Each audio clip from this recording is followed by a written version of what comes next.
Some topics are so important and so deeply personal that we really need to pause and just understand them. Today, we're going to talk about depression. And I don't mean the way we casually throw that word around. I mean what it really is, an experience that so many people face, often in complete silence. So let's start by just exploring what that experience can actually feel like. It often starts with a feeling that just doesn't make any sense. It's this deep, profound exhaustion that a full night's sleep just doesn't touch. It's that weight you feel before your feet even hit the floor in the morning. And then the color just starts to fade from your world.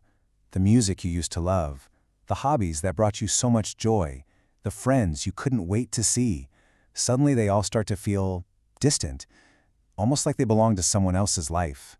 And maybe the most painful part of all is the mask. It's that performance of being okay for everyone else, while on the inside, you're navigating a storm that nobody else can even see. That disconnect, it's one of the loneliest parts of the whole struggle. So all these feelings, the exhaustion, the emptiness, wearing that mask, they have a name: depression. And if any of this is sounding familiar to you, it is so crucial to know that this is a real, silent battle that millions of people are fighting every single day. You are absolutely not alone in this. Okay, so let's get really clear on what we're talking about, because, understanding is always the first step. It's so easy to confuse depression with just being sad, but they are worlds apart. And this is really the key difference. Sadness is a totally normal, healthy reaction to life's tough moments. It comes and then it goes. Depression, though, is something else entirely. It's a pervasive state. It's like this persistent fog that rolls in, sometimes for no clear reason at all, and it just doesn't seem to lift no matter what's going on around you.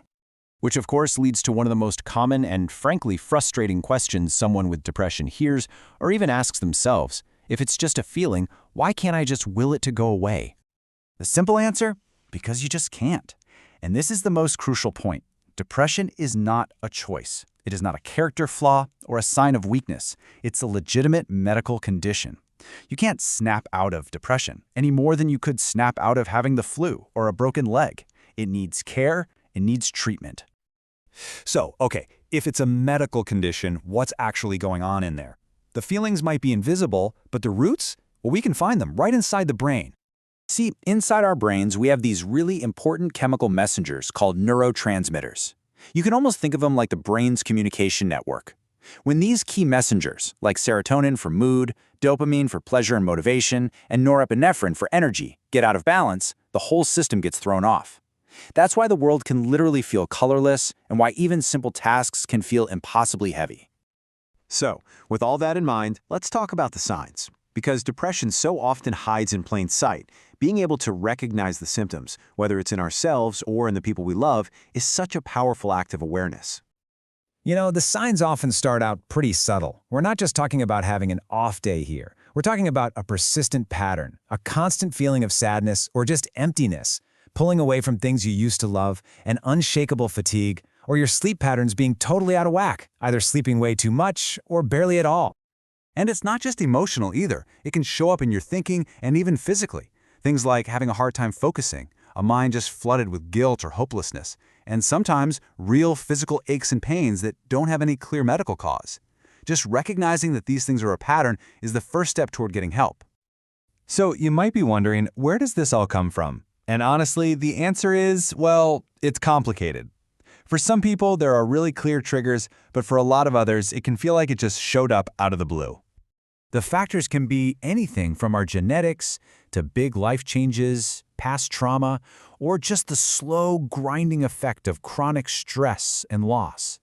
But here's what's so important to remember. Even if there's no obvious reason for it, the experience is just as real and just as valid. All right, let's shift gears now to what is honestly the most important part of this whole conversation: healing. Because there's always a path forward, and it's usually a journey made up of small, manageable steps. I want to be absolutely 100% clear about this. There is hope. Depression is a treatable condition. Recovery isn't just possible. It happens every single day. People do get better. So what does that path forward actually look like? Well, it often starts with just breaking the silence, talking to someone you trust. It can continue with just moving your body gently to help your brain chemistry. Setting one tiny goal, something as simple as making your bed, can start to rebuild momentum. Fueling your body, fighting that urge to isolate yourself, and of course, reaching out for professional help from a therapist or a doctor. These are all incredibly powerful steps toward the light. As we wrap this up, I really want to leave you with a final message. Whether you are navigating this yourself or you're trying to support someone who is, this is for you. If you take anything away from this today, please let it be this. Experiencing depression does not mean you are broken. It doesn't mean you're flawed. It just means you're human, navigating a really complex and difficult part of being alive. Just think about that for a second.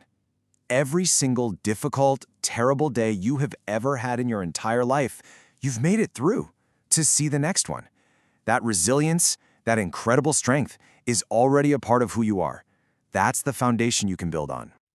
Your story is so far from over. That light you might be searching for, it might feel dim, it might feel a million miles away, but it is still in there. It's inside you, just waiting for its chance to shine again. So I'll just leave you with this one question. It's not about solving everything all at once. It's just about this moment, right now. What is one small, gentle step you can take for yourself or maybe for someone else today?